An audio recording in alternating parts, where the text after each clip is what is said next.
お願いします。お疲れ様です。こっちだこっちじゃない。一着バックしてね。あ、逆です。これ逆です。プロトコルはすいません。そうなのありがとうございます。会議に出るために、ご不在でしたが非常に 안마당을 같이 쓰는 이웃집처럼 우리는 뗄래야 뗄 수 없는 관계였습니다. 一家の連携協力が地域のために世界のために非常に大きな力となりますことを期待いたしております。 그 부분도 한번 설명을 드려야 될 것 같아요. 왜 이재명 대통령이 일장기 앞에 앉았고 이시바 총리가 태극기 앞에 앉았느냐. 영상 초반에 이재명 대통령이 자리를 바꿔주는 장면이 나오는데 이것이 그러니까 결과적으로 이시바 총리를 예우하는 행동이었다는 거죠. 그렇죠. 이게 이제 정상회담을 하게 되면 어느 쪽이 호스트인지를 정하는데 예. 이번 정상회담은 우리 쪽이 호스트였습니다. 그래서 우리 쪽이 호스트여서 이제 오른쪽에 앉게 되는 건데 예. 그 자리를 호스트 자리를 일본 총리한테 양보를 한 거죠. 근데 이제 이시바 총리가 살짝 그거를 갖다가 이 혼동을 겪어가지고 예. 자리가 바뀌었다 이랬는데 이제 다시 이 바꿔하는 모습을 보였는데요. 우리 쪽으로서는 배려를 한 거고 예. 그렇다 보니까 원래 이재명 대통령이 앉았어야 될 자리에 일본 총리가 앉고 일본 총리가 앉았어야 될 자리에 이재명 대통령이 앉는데 정상회담에서 흔히 있는 모습입니다. 저렇게 이제 호스트가 호스트석을 예. 이제 상대방 정상에게 양보하는 모습은 정상회담의 이제 의전에서 흔히 있는 모습이기 때문에 예. 뭐 특별히 이상한 모습은 아니었습니다. 이렇게 예우를 뭐 작은 거긴 합니다만 정광재 대변가 보기에는 일본 총리를 예우하는 모습 이재명 대통령이 분명 의도가 있을 거란 말이에요. 일단 국내 정서도 좀 고려했을 것 같아요. 그러니까 예. 일본의 정서. 일본이 지금 이재명 대통령이 한국에서 취임한 이후에 이재명 대통령의 외교 정책 가운데 사실 또 약간의 반일 감정이 있는 것 아니냐는 우려가 있을 겁니다. 예.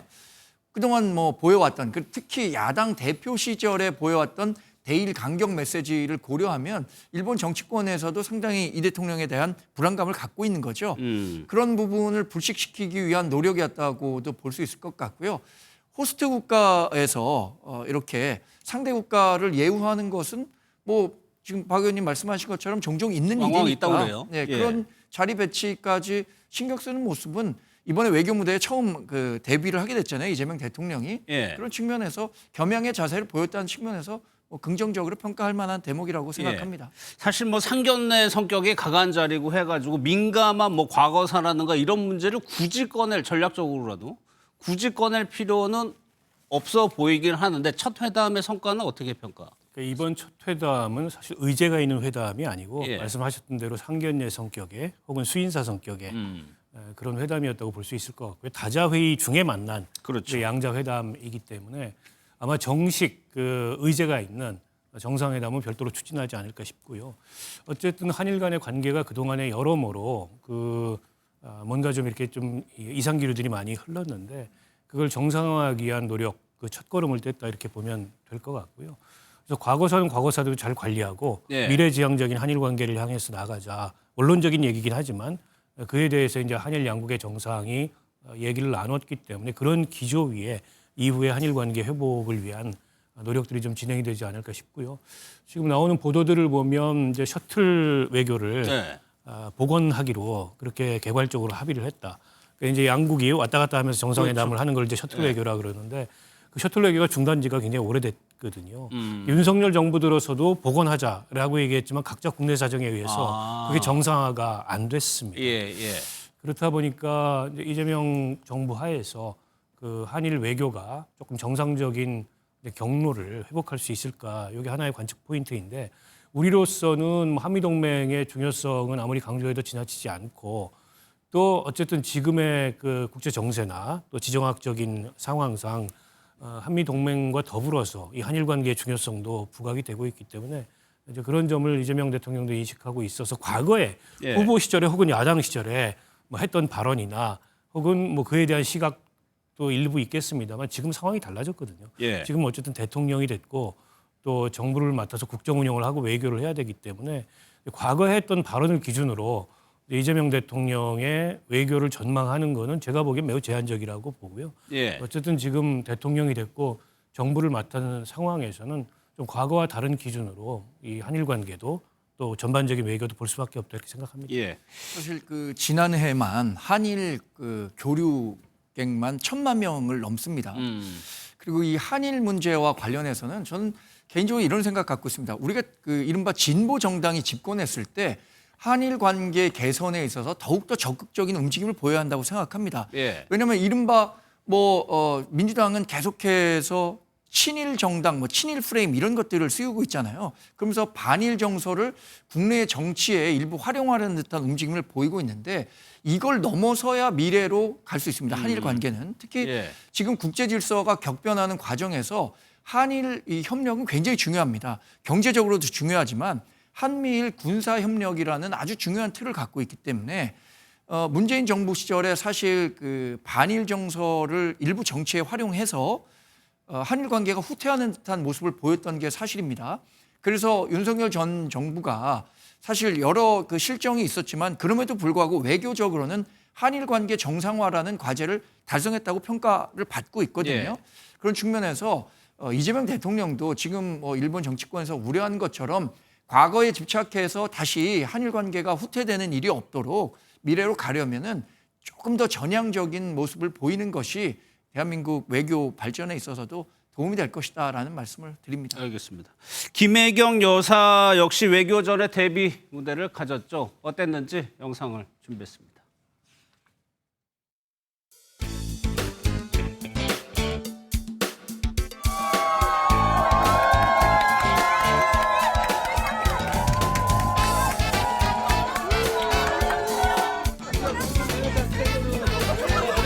백오모에서 왔어요. 7시간 걸려서 왔어요. 또 간단하게 그냥 작게 한다고 해서 가벼운 마음으로 왔는데 이거 대통령이 올 자리인데 제가 괜히 만나면 생각이 드느냐. 새로 바뀐 대통령께 나오는 허식한다는 게 시간이 되었습니다.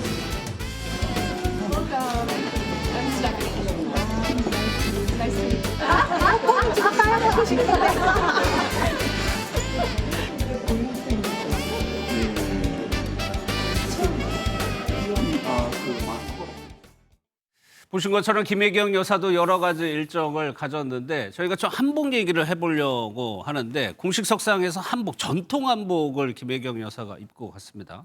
전임 영부인이 이제 김건희 여사이기 때문에 비교하면 약간 좀 다르거든요. 그 다자 정상회의에서 복장에 관한 프로토콜은 양장을 하거나 아니면 자국의 전통 의상을 입거나 이제 두 가지 예. 중에 하나를 택해서 하도록 되어 있습니다. 자국의 전통 의상을 입는 걸로 택한 건데 아무래도 이제 전임 정부하고 차별화도 의식을 했을 거고 예. 전임 정부 시절에 그 정상 외교에서 영부인 관련된 논란이 워낙에 많았습니다. 예. 그래서 대통령이 좀 제발 혼자 가면 안 되냐 이런 얘기까지 나왔을 정도예요. 이제 그 점도 굉장히 의식했기 때문에 이렇게 좀 도드라지지 않는 조용한 그런 어떤 이제 내조형 외교를 굉장히 신경 썼을 거다 이렇게 예. 짐작이 되고요.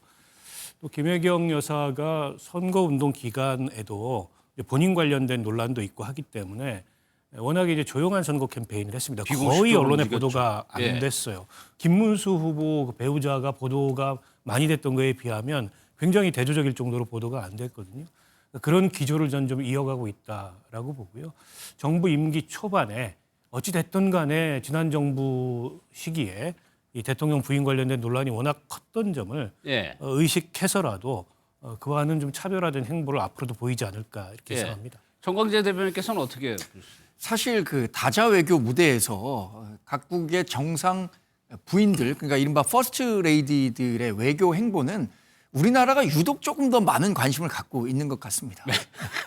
사실 이 이명박 정부 시절 김윤옥 여사 시절까지만 하더라도 예.